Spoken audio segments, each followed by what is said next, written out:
This is part 3 of the Storytellers Lounge interview with Meg Graham. Important thing for artists is sketchbooks. Sketchbooks, you can write, you can doodle out your own ideas. I did a series of paintings called Opening the Heart, and I based them on 5 different artists that were spiritists, where the majority of them would go to seances, and a lot of the art they created was from the seances. Did you go to a seance? Oh, I go to seances all the time. Yeah. These are all based on, I think, the artist Hilma Alf Klint.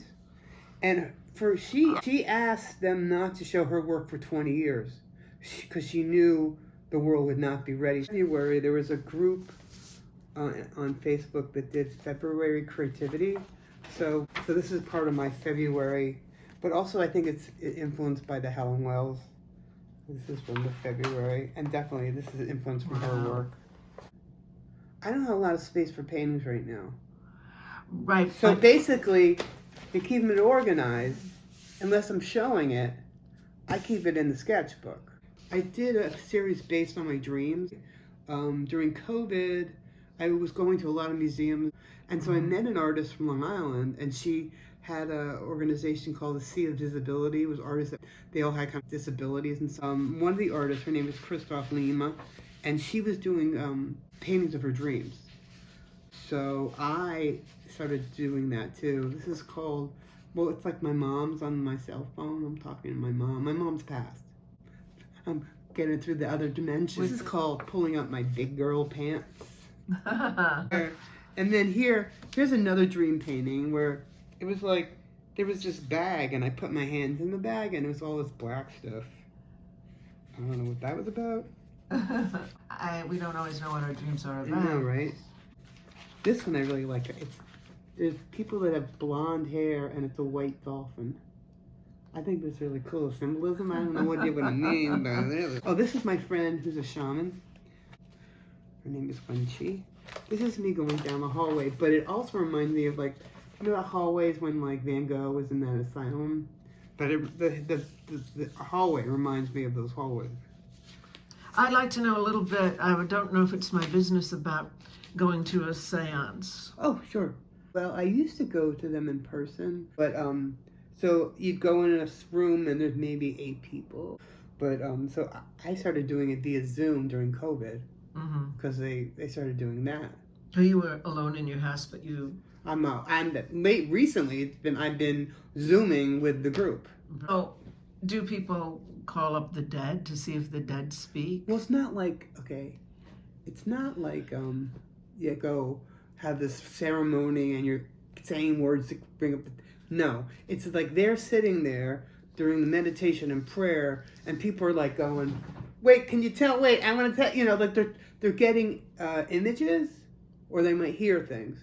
I mean, people have different ways they're like either clairvoyant or they can, so it's almost like too when like I do my art, I see a color sometimes in the area and then I know I'm supposed to do that. But with them, they'll write down notes and stuff when we're doing the meditation and stuff, because, or even when so they have like a little thing written down. They're getting information. It could be visually, like a visual symbol, or they might, you know, it's not necessarily they hear like someone saying something, but like I noticed, they'll have symbols that mean certain things to them that the person's showing them. Like my mom was talking about my teaching, and she said I was like the Statue of Liberty where I was holding up the light for little kids. Oh, that happened to you during a seance? Yeah. And so, and then you're inspired to paint or to write or something? Oh, I don't base any of my artwork on the seances. You just go. It's not like a dream.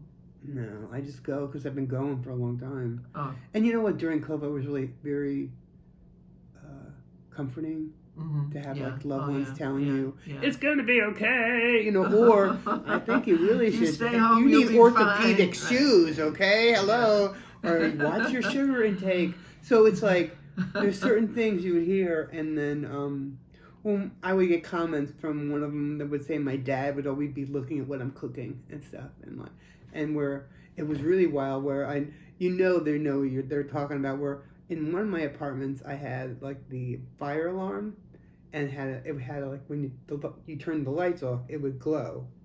It was like a nightlight. So my mom actually said in one of the seances that she liked the nightlight in my apartment, and that was the fire thing on the ceiling. So it's like, person's not gonna know certain things. You know, Mom was talking about my teaching, and I mean, I didn't know I'd be doing, teaching kids, but I really like it. I would like to get more teaching jobs, so I've been really fortunate in that. But the seances, they've been just very comforting. Well, Meg, I want to thank you so much for coming and this interview. It's very interesting. Thank you for having me. It's been really fun. Yeah, it's fun, and I would like you to come back and do the mandala with our viewers. I think people would enjoy doing that. Okay. Yeah, so thanks a lot. Thank you. Thanks for having me. A pleasure.